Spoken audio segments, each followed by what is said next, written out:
자, 오늘도 계속해서 레위기 말씀 이어가도록 하겠습니다. 이 레위기 말씀이 끝나면 본격적으로 이제 성경 강해를 좀 하려고 그래요. 이 수요 시간에는. 그래서 한 권을 잡고 이제 교재를 만들어서 여러분들과 함께 조금 더 깊이 있게 차분히 말씀을 좀 이렇게 연구하고 묵상하는 시간들을 좀 가지려고 합니다. 제가 이 레위기 말씀까지는 이렇게 설교 형식으로 하고 이 말씀이 끝나면 교재를 가지고 제가 준비하는 교재가 있으니까 그 교재를 가지고 여러분들하고 말씀을 조금 깊이 좀 나누는 시간들을 좀 갖도록 하겠습니다. 자, 여하튼간 레위기 말씀, 오늘 본문 말씀을 중심으로 공의를 실천하라, 이런 제목으로 하나님의 말씀 증거하겠습니다. 자, 오늘은 우리는 계속해서 레위기 말씀을 살펴보고 있습니다. 레위기 하면 반드시 이거는 기억해야지 돼요. 핵심 내용이 있어요. 주제, 키워드가 있습니다. 그게 뭐라? 한 가지, 그렇죠. 거룩이라는 키워드예요. 그러니까 거룩 빼면은 레위기 하면은 무조건 뭐가 생각나야 되고, 거룩. 그러니까 거룩이 무엇인가를 알았으면 거룩한 백성은 어떻게 살아야 될 것인가? 그렇다면은 어떻게 삶 속에서 그 거룩을 실천할 것인가? 이 모든 내용이 담겨진 것이 레위기라는 거예요. 그래서 이제까지는 우리가 거룩이 무엇인가, 왜 우리가 거룩을 실천해야 되는가, 이런 부분에서 말씀을 들었다면 19장에 와서는 뭐라? 우리가 이 거룩을 삶 속에서 어떻게 구체적으로 실천할 것인가, 우리의 삶 속에서 구체적으로 실천해야 될 내용은, 그러니까 즉 이 19장의 말씀은 들은 대로 오늘 바로 집에 가셔서 그대로 실천해도 무리가 없는 그런 말씀들이라는 거예요.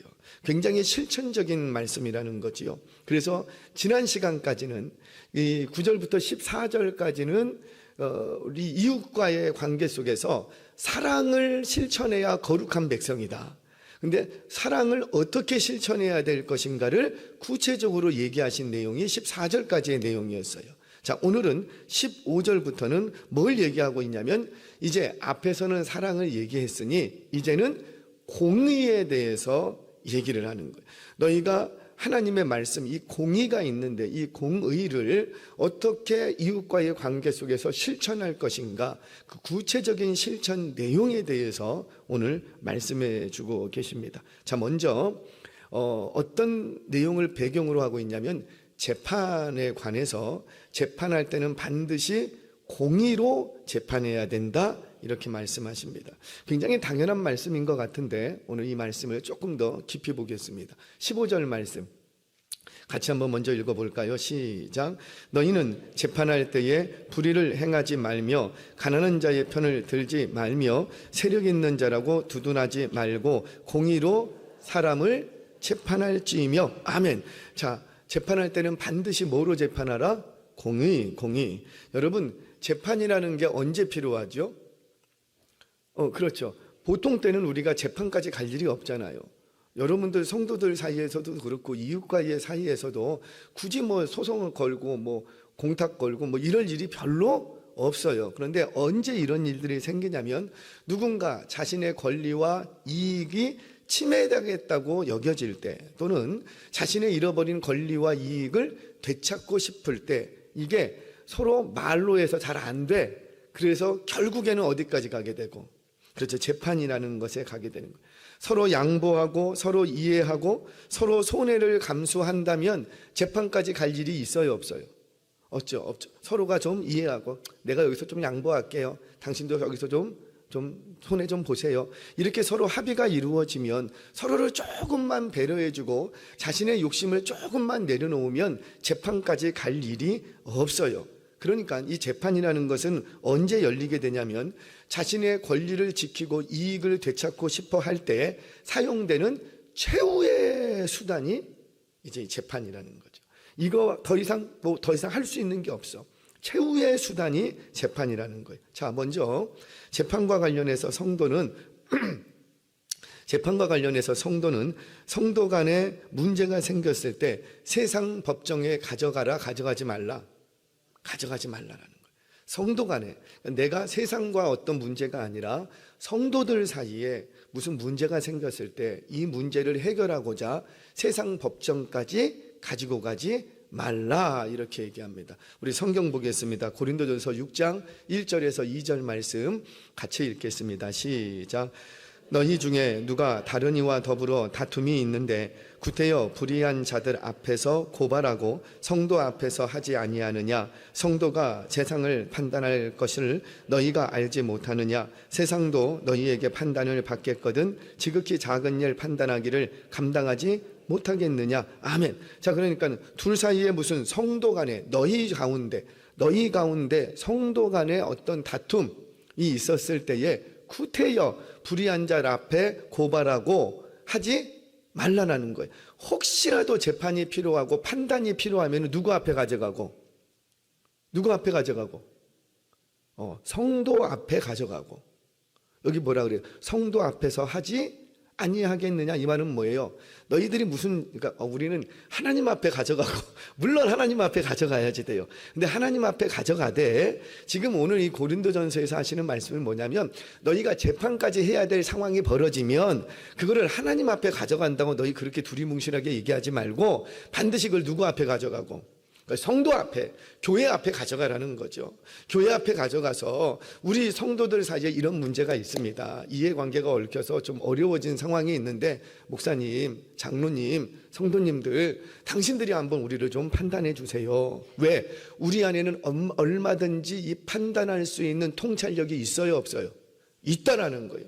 무엇보다도 하나님의 법이 있고 하나님의 말씀이 통치하는 공동체라면 그 속에는 통찰력이라는 게 있는 거예요. 그래서 이런 성도 간에 어떤 문제가 발생을 했으면 그것이 금전적인 문제든지 감정의 문제든지 어떤 이해관계의 문제가 됐든지 간에 어떤 사안이든지 간에 그 문제를 세상에 가져가지 말고 꼭 가져가야 되겠다면 어디로 가져오고?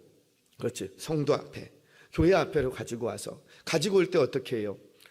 내가 어떤 내용이 있으면 근거들을 또 가져오고, 증인이 있으면 증인들도 대동하고, 그러면은 교회는 또 어떻게 하고, 그것이 정식으로 고발이 되고 정식으로 판단을 요청을 하면 교회에서는 정식으로 조사단을 꾸려야지요. 그게 절차라는 거예요. 우리 교회 안에서도 재판이 있을 때는 반드시 절차를 밟습니다. 그래서 어떤 공소권이나 소송권이 교회 재판으로 이렇게 올라와요. 교회 재판으로 올라오면 교회 재판국이 열리게 됩니다. 그리고는 이 사안을 어느 수준에서 다룰 것인가를 결정을 하고 조사단을 꾸려요. 그리고 조사단을 파견을 합니다. 그리고 조사단을 파견을 해서 조사 절차를 다 마치고 나면 다시 이제 재판국이 열리게 되는 거예요. 이런 좀 절차들을 밟습니다. 교회 안에서도 마찬가지예요. 성도 간의 어떤 이해관계가 딱 묶였어요. 그럴 때 이 문제를 빨리 해결해 보겠다고 세상 법정으로 가져가지 말고, 너희들은 믿는 자들이고 하나님의 성령의 또 하나님의 주권과 섭리를 인정하는 공동체니 먼저 누구 앞에 가져오고 성도 앞에 가지고 와서 성도들 사이에서, 그러니까 교회 앞에서 판단받는 것을 먼저 하라는 거예요. 이렇게 함으로써 성도가 세상을 판단하고 기준이 되어 주어야 하는데, 그래서 세상이 우리의 판단을 기다리고 있는데 너희가 세상으로부터 판단을 받으려고 하지 말라는 거죠. 그래서 성경은 어떤 경우에도 성도 간의 문제, 특히 교회 내에서 발생한 문제는 세상 법정으로 가지고 가지 말라고 요청합니다. 이게 과거에는 지켜졌어요. 이게 굉장히 잘 지켜졌습니다. 우리 믿음의 선조들은, 우리 한국교회만 보더라도 초대교회는 이게 지켜졌어요. 그런데 언제부턴가 이것을 우습게 여기는 행태가 교회 안에서 만연하게 됩니다. 그래서 교회 안에서도 어떤 성도 간에 문제가 생기면 바로 어디부터 가기 시작하고, 너 고발한다, 고소한다, 이 말부터 나오기 시작한 거예요. 죄송해요. 이런 말이 교회에서 나돈다면 그 교회는 죄송하지만 세상에 물들 대로 물든 거예요. 그거 회복되기 굉장히 힘듭니다. 그렇게 한번 교회가 세상 법으로 하는 게 통용되기 시작하면 더 이상 하나님의 말씀을 따르려고 할까요, 안 할까요? 안 한다라는 거죠. 하나님의 말씀이 뭐가 됐든지 간에 세상 법이 한번 휩쓸고 지나가서 내가 원하는 어떤 결과물을 딱 얻게 되면 그때부터는 하나님의 법이 있음에도 불구하고 교회조차도 뭐에 다스림 받으려고 하고, 세상 법, 우리 한번 법대로 해보자. 세상 법으로 나가기 시작하면 교회 존립 자체가 위태로워지는 거예요. 저는 우리 성도님들이 혹여나 압니다. 우리 성도님들은요, 대부분 교회에서 가르치는 바대로 하세요. 성도 간에 어때요? 좀 이해 마음이 안 맞고 내가 손해볼 일이 있어도 어떻게 하고? 그렇죠. 세상 법적까지는 가져가지 않죠. 서로 남을 나보다 낮게 여기고 또 대접받고 싶은 대로 대접하라고 했다고, 이것이 우리가 성도들을 서로 대하는 기본적인 태도예요. 그래서 이런 태도만 견지하고 있으면 서로가 양보하고 배려하고 서로 존중히 여기는 것이 우리 성도들의 모습이라고요. 우리는 일반적인 상황에서 보편적으로 다 이렇게 대합니다. 그래서 재판까지 갈 분쟁이 사실은 일어날 수가 없는 거예요. 내가 큰 손해를 봤어도 그래도 어떡하고 양보하고 이해하고 또 하나님 앞에서 울면서 하나님 나 없는 돈 칠 테니까 하나님이 나 갚아주세요. 우리는 보통 이렇게 한다고요. 그런데 그럼에도 불구하고 성도들 안에서 뭔가 해결되지 않는 문제들이 발생할 수도 있어요. 그래서 그것을 세상 법정에 호소할 때도 최근에는 많이 생기더라는 겁니다. 근데 어떤 경우가 됐든지 간에 기본적으로 세상법이든 교회법이든 기본적으로 특별히 교회에서 재판이 열릴 거나 어떤 판단을 요청할 때는, 재판까지라는 말을 안 써도 어떤 판단을 요청할 때는 반드시 뭐를 기준 삼아서 하나님의 공의, 하나님의 말씀, 하나님의 법이 어느 방향을 가르치고 있는가를 가지고 그렇게 공의롭게 판단해야 된다라는 겁니다. 세상 법도 사실은 이 원리가 적용되어야 되지요. 세상 법도 세상에서도 어떤 분쟁이 일어났을 때 최후의 보루는 법이에요. 공정한 재판이라는 거예요. 만약에 어떤 사회가 공정한 재판이 무시되고 어떤 법이 무시되고 공정한 재판이 열리지 않는다면 죄송하지만 그 사회는 이미 타락할 대로 타락하는 것으로 보는 거예요. 그래서 모든 시대 속에서 사회에서는 법이 공정하게 공정하게 재판이 이루어지느냐, 그것을 최후의 보루로 생각합니다. 그 사회의 윤리성과 도덕성을 말할 때 최후의 보루는 공정하게 재판이 이루어지느냐 그렇지 않느냐가 그 사회의 윤리성과 도덕성을 재는 척도가 되더라는 거예요. 하물며 성도 간에는 어찌해야 될까요? 재판까지 가지 않기를 간절히 바랍니다. 그러나 어쩔 수 없이 재판까지 가야 된다 할지라도 반드시 그 속에서는 공의로 재판하고 공의로 판단하는, 즉 하나님의 법대로 판단할 것을 요구해야 된다는 거예요. 아멘이세요? 자, 이때 공의로 재판을 하기 위해서는 반드시 필요한 자세가 있습니다. 몇 가지가 있는데 오늘 그 얘기를 좀 하려고 해요. 공의롭게 공의로운 재판을 할 때 필요한 자세, 크게는 두 가지인데 이 속에 몇 가지 내용이 있습니다. 자, 우리 15절 말씀 같이 한번 보겠습니다. 15절 시작. 너희는 행하지 말며 가난한 자의 편을 들지 말며 세력 있는 자라고 두둔하지 말고 공의로 사람을 재판할지며. 아멘. 자, 먼저 첫 번째 공의로 재판하기 위해서 기준 하나를 정해요. 기준이 뭐냐면 바로 불의를 행하지 말라는. 이 불의 속에는 여기 두 가지가 등장합니다. 가난한 자의 편을 드는 것과 세력 있는 자의 편을 드는 것, 이 두 가지로 나누어지는데 어느 쪽도 편들면 안 된다는 거예요. 편드는 순간 그게 뭐가 되냐면 불의한 재판이 된다는 거예요. 불의한 재판이. 자, 불의라는 것은 불공정 또는 올바른 표준에서 벗어났다, 이런 의미가 있어요. 불공정한 재판이 된다는 거예요. 자, 첫 번째는 재판장에서 흔히 우리가 어떤 일을 판단할 때, 내가 재판까지 안 가더라도 어떤 일을 판단하는 위치에 설 때 이거 두 개 조심해야 된다는 거예요. 가난하다고 해서 그 가난한 자의 편을 들면 안 된다는 거예요. 이렇게 보니 불쌍하다고 해서 그 사람 편을 들어주면 안 된다는 거예요. 우리는 불쌍하고면 궁일이 여겨야 돼요, 궁일이 여기지 말아야지 돼요? 궁일이 여겨야 돼요. 어떤 사람이 가난한 자가 있고 아주 부자가 있고 그래요. 그럼 우리는 대부분 누구 편을 들어줘야 돼요? 대부분 좀 가난한 자의 편에 좀 서주지 않습니까? 궁휼히 여길 사람들. 자, 그런데 재판에 관련해서는 절대 그러면 안 된다. 그러면 여기서 가난한 자라는 의미는 물질적으로 가난한 자를 의미합니다.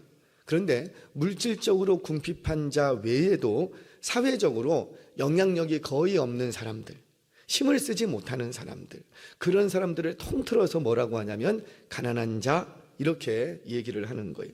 자, 이 가난한 자도 재판에 호소할 수 있어요, 없어요? 있죠. 얼마든지 있죠. 그런데 이때 가난하다고 해서 그 사람의 편을 들어주면 공의로운 재판이 될 수가 없다는 거예요. 방금도 말씀드렸지만 우리는 흔히 이런 가난한 자들을 향해서 애처로움으로 긍휼히 여기는 마음이 보편적으로 있어요. 보편적으로.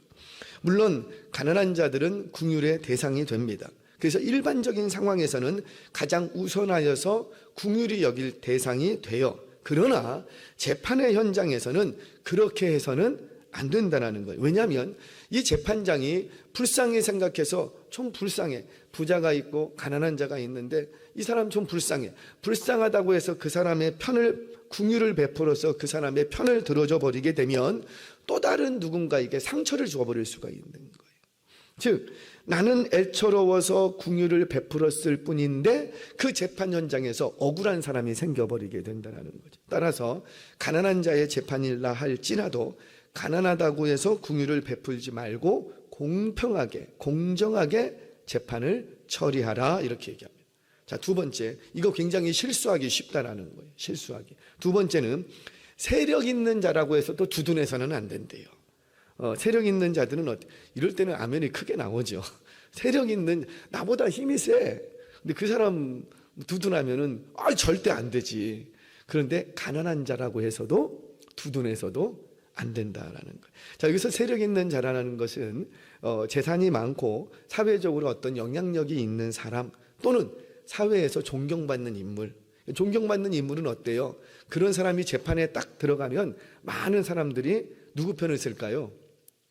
존경받는 사람들 편에 딱 서버린다는 거죠. 근데 재판을 판단을 하는 사람들은 절대 그렇게 해서는 안 된다는 거예요. 목사의 입장에서도요, 참 힘들고 어려울 때가 있어요. 어떤 판단을 요구를 해요. 판단을. 오늘도 이제 전화 한 통화가 갑자기 왔어요. 옛날에 이제 있었던 제자인데 누구한테 할 얘기가 없어서 갑자기 제가 생각났다고 하면서 전화가 해서 자기한테 지금 몇 개월 동안에 이런 문제가 있는데 이 문제에 대해서 내가 고민을 상담할 만한 사람을 없어서 목사님께 전화했습니다. 그러면 전화를 주시는 거예요. 한 10분만 시간을 내겨달라고. 그래서 쭉 얘기를 들어봤더니 두 가지 문제를 가지고 와서 내가 지금 교회에 있어야 될지 떠나야 될지 너무 마음이 힘들고 어렵습니다. 우리 왜 그럴 때 있어요, 없어요? 없으면 좋겠지만 그럴 때가 있더라고요. 젊은 친구예요. 젊은 친구인데 어렸을 때부터 그 교회에서 열심히 신앙생활해 온 형제예요. 그리고 거기서 결혼했고 지금은 그 교회에 집사로 잘 섬기고 있는 형제예요. 부모님도 그 교회를 섬기고 계시고. 그런데 이제 형제가 그러니까 어디다 얘기하기가 난처하니까 저한테 전화를 온 거예요. 그러면서 판결을 요청을 하는 거예요. 판단을. 어떻게 해야 될까요? 분명히 이 형제의 입장도 충분히 이해되고 또 어떤 얘기들을 이 형제의 편을 좀 들어주고 싶어. 진짜 들어주고 싶어요. 그런다 할지라도 내가 조금 더 친하고 내가 조금 더 좀 마음이 간다고 그 사람 편을 들어주면 된다, 안 된다? 안 되는 거예요. 근데 이분은 전화했을 때 누구 편 들어주기를 원하고 자기 편 들어주기를 원하니까 저한테 전화했지 냉정하게 판단해 주세요. 그래서 저한테 전화한 게 아니거든요. 그러니까 이런 요청들을 받을 때 목회자의 입장에서 굉장히 힘듭니다. 그래도 어떻게 해야 될까요? 힘들어도 나하고 친하다고 두둔하면 안 되고 좀 이분이 좀 어렵게 산다고 힘들어한다고 두둔하면 안 되고 반드시 하나님의 말씀이 어디로 향하는지를 따라서 공정하게 얘기를 해 주어야 한다는 거예요. 공정하게 얘기한 것 때문에 이 사람이 삐져서 나를 싫어한다면 그거 어쩔 수 없는 거예요. 그거 어쩔 수 없는 거예요. 사랑하는 여러분, 저와 여러분들 작게는 가정에서 부모 아닙니까? 또 우리는 교회에서 리더들 아니십니까? 어떤 판단과 기준을 정해줘야 될 때 좀 어렵고 힘들더라도 때로는 그것 때문에 저 사람과의 관계가 좀 어려워진다 할지라도 공의롭게 하나님의 말씀이 어디로 향하고 있는가를 잘 분별해서 판단을 해주고 기준을 제시해 줄 수 있는 저와 여러분 되시기를 주의 이름으로 축원합니다. 자, 이 재판에 관한 문제로 다시 돌아와 볼게요. 자, 두 번째 주의해야 될 건 뭐냐면 바로 비방하지 말라라는 거예요. 아니 갑자기 무슨 비방 얘기가 나오나? 16절 말씀 보겠습니다. 자, 시작. 너는 돌아다니며 사람을 비방하지 말며 내 이웃의 피를 흘려 이익을 도모하지 말라. 나는 여호와니라. 아멘. 자, 이 말씀 잠깐만 집중할게요. 앞에서는 무슨 얘기가 나왔어요? 재판. 갑자기 재판 얘기를 하다가 지금 뭔 얘기가 나와요? 너는 내 백성 중에 돌아다니며 사람을 비방하지 말며 뭐 이런 얘기가 쭉 흘러가요. 전혀 다른 내용인 것 같은데 사실은 이게 하나의 내용으로 묶여져 있습니다. 제가 조금 있으면 설명할 텐데 여러분 기억하세요. 내가 돌아다니며 비방하기 시작하면 나는 그냥 비방만 했을 뿐이에요. 그런데 결과적으로 어떤 일이 벌어지고 내 이웃의 피가 흘러나는 거예요. 피눈물 나게 이웃이 너의 그 비방 때문에 누군가 네 이웃은 피눈물 흘리는 그런 상황을 닥칠 수도 있다는 거예요. 그 이웃의 피눈물 때문에 나는 조금 이득을 보게 되기도 한다라는 건데 그런 것을 하지 말라. 먼저 뭘로부터 시작했는데 그냥 비방하고 다니는 거였는데 뭐로 결론이 나고 피 흘리는 일로 딱 결과가 나타나더라는 거예요. 자, 제가 좀 설명하겠습니다. 이 성경에서 비방하지 말라라는 말은 신구약 전체에 많이 등장하는 내용들이에요. 그러나 여기 이 16절에서는 이 비방하지 말라라는 말은 다분히 재판과 관련돼서 비방하고 다니지 말라라는 거예요. 재판과 관련돼서. 자, 너는 내 백성 중에 돌아다니며 이렇게 얘기를 시작합니다. 이 말은 돌아다니며 이 말이라는 돌아다니며 장사한다 이런 의미를 가지고 있어요. 그러니까 장사하려면 어떻게 해야 돼요?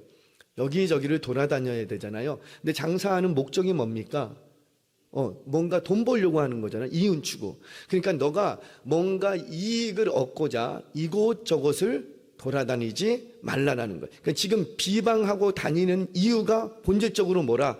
나의 이익을 좀 얻게, 내가 이익되는 부분이 있으니까는 누군가를 깎아내리고 거짓말도 막 하고 모함도 하고 비방하고 막 다니고 있다라는 거예요. 자, 즉 재판과 관련해서는 뭐냐면 이런 거죠. 이제 소송이 딱 있어요. 그래서 언제 공판이 열립니다. 딱 그러면 누구 이제 증인들도 있고 공판이 벌어지잖아요. 변호사, 검사가 오고 그때 이 사람이 뭐 하기 시작하는 거예요? 동네를 다니면서 일종의 배심원들이죠. 동네를 다니면서 뭐 하고 다니는 거예요? 뭐를 위해서? 내가 편들고 있는, 내가 지금 내 편에 있는 이 사람이 지금 고소를 당했는데 그런 사람 아니야. 그 사람 잘못한 것이고 소송관 그 사람이 너무 못됐어. 막 이러면서 뭔가 비방하고 다니는 거예요. 그러면으로써 그 결과적으로 이 재판의 흐름을 자기에게 좀 유리한 쪽으로 바꾸려고 하는 어떤 악한 의도가 있다라는 거죠. 제가 지금 교회 안에서 제일 우려하고 제일 심각하게 다루는 부분이 뭐냐면 악인들의 행태 중에 하나는 무리를 짓게 만들 그러니까 소동을 일으킵니다. 무슨 말이냐면 자기 혼자가 뭐가 안 돼. 그러니까 어떻게 해요? 교회 안에서 자기 세력을 만들려고 그래요. 그래서 여기저기 다니면서 계속 말을 막 흘리고 다닙니다. 흘리고 다니니까는 전체적으로 그 말이 돌고 교회 안에서 뭔가가 확인되지 않은 말 같은 경우는 어떻게 해야 돼요? 딱 들었으면 듣고 거기서 끝나야지 돼요. 그랬는데 듣고 나서 어머 그래? 이러기 시작하면 어떻게 됩니까? 그게 누군가에게 전화되고 전달되고 또 전달되고 그리고 나면 이게 처음에는 아라고 시작했는데 가보니까 아야 어여가 더 붙어갖고 완전히 이 사람은 나쁜 사람 돼버리는 거예요. 여러분 이게 교회 우리 사람들 집단 속에 일어나는 굉장히 무서운 거예요. 이런 것들은 사실은 뭐 매스컴이라든지 이런 사회 정치꾼들이 많이 쓰죠.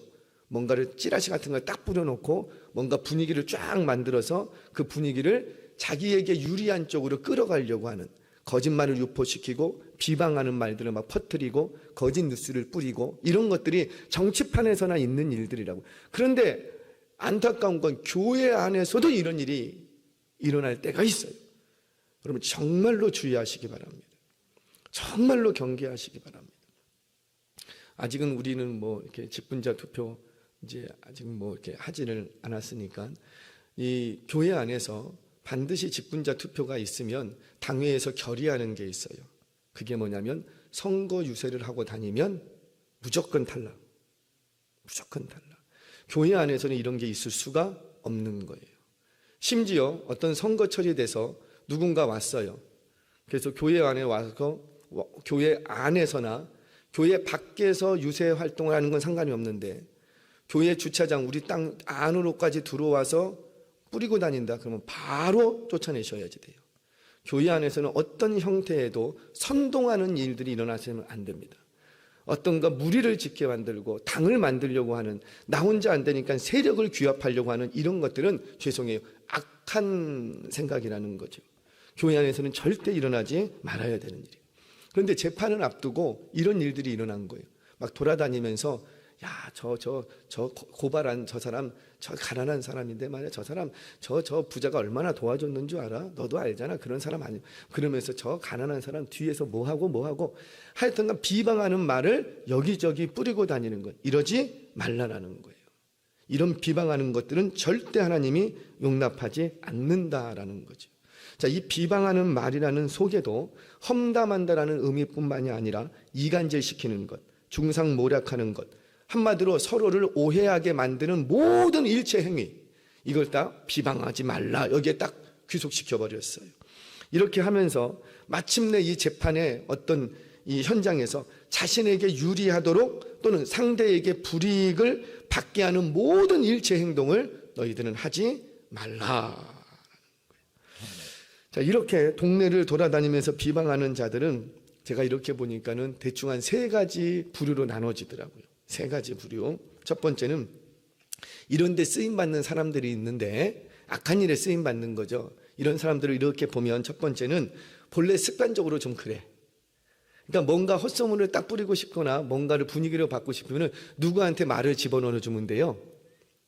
제일 말 많이 하고 다니는 사람, 그냥 입만 열면 말하기 좋아하는 사람, 그분의 귀에다가 쏙 한마디만 툭 던져놓으면은 어떻게 되면 시키지 않아도 동네를 다니면서 다다다다다다다다다다 입이 무거우신 분들이 계세요. 그렇죠? 그런 분들에게는 아무리 비방하는 소리를 넣어줘도 자기가 원하는 대로 분위기가 바뀌어요, 안 바뀌어요? 안 바뀌어. 그러니까 이런 악한 일에 쓰임받는 사람들 중에 대표적인 사람들이 뭐냐면 남 험담하는 말, 비방하는 말, 이런 말들, 깎아내리는 말을 습관적으로 하기 좋아하는 사람들, 그것을 낙으로 삼는 사람들. 세상 말로 참 할 일도 없다, 그런 말 듣죠.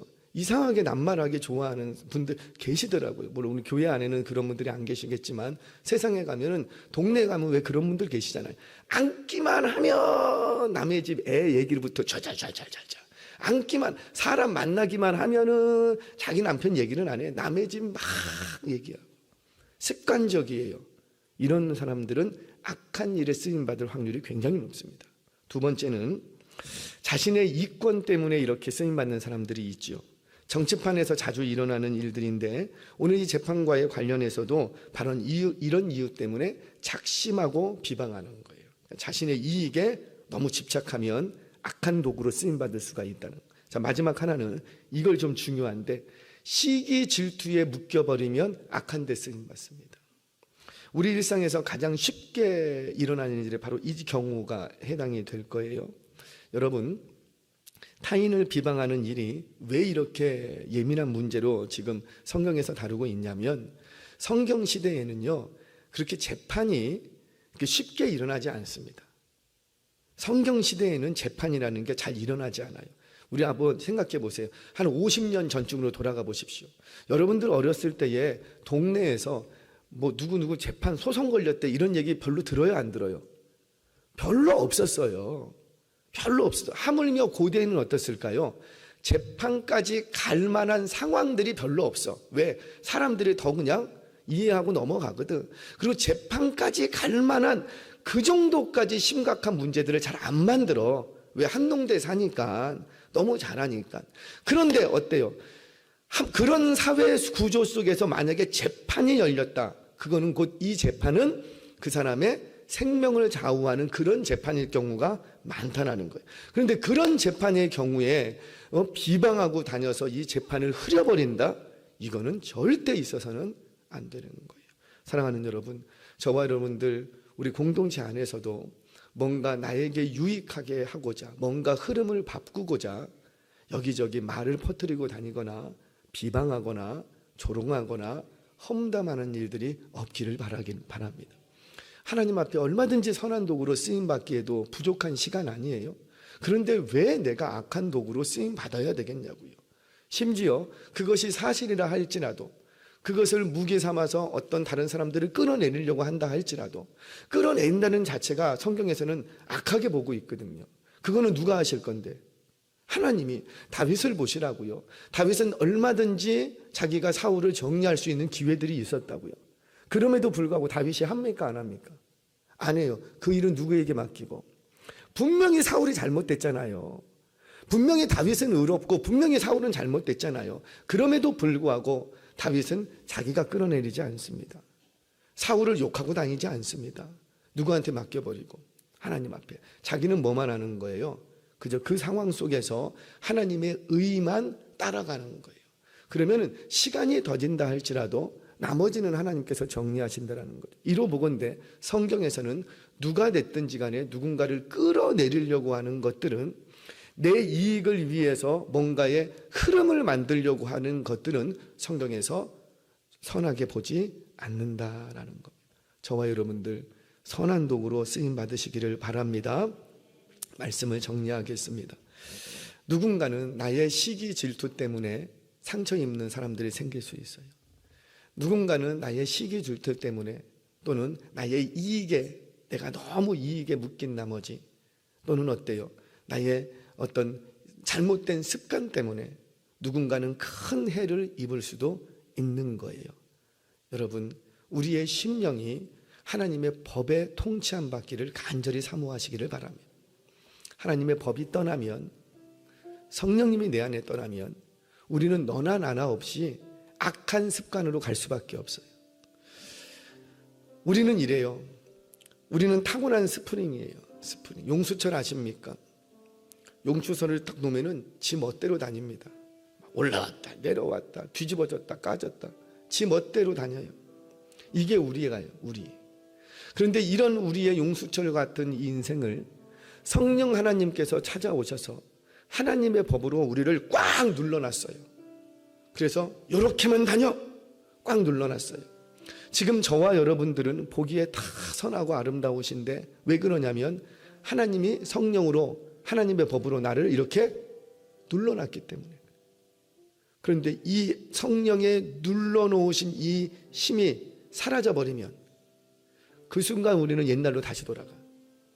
그리고는 언제 그랬냐 뜻이 내 안에 시기와 질투로 충만해지고, 언제 그랬냐 뜻이 이윤 추구에 심령이 꽉 붙들리게 되고, 언제 그랬는지 내 안에서 모든 그 악한 것들이 다시 솟구쳐 오게 되어 있는 거예요. 그러면 너나 나나 할 거 없이 악한 도구로 쓰임받을 수밖에 없는 거예요. 사랑하는 여러분, 저와 여러분들 오늘도 내가 성령에 꽉 매어 있는지, 말씀이 나를 꽉 누르고 계시는지 스스로를 달아보시기를 바랍니다. 어떤 판단해야 될 일이 있다면 공의로 판단하시기를 바랍니다. 그래서 건강한 성도는 사랑과 공의가 잘 균형 잡혀 있어야 되는 거예요.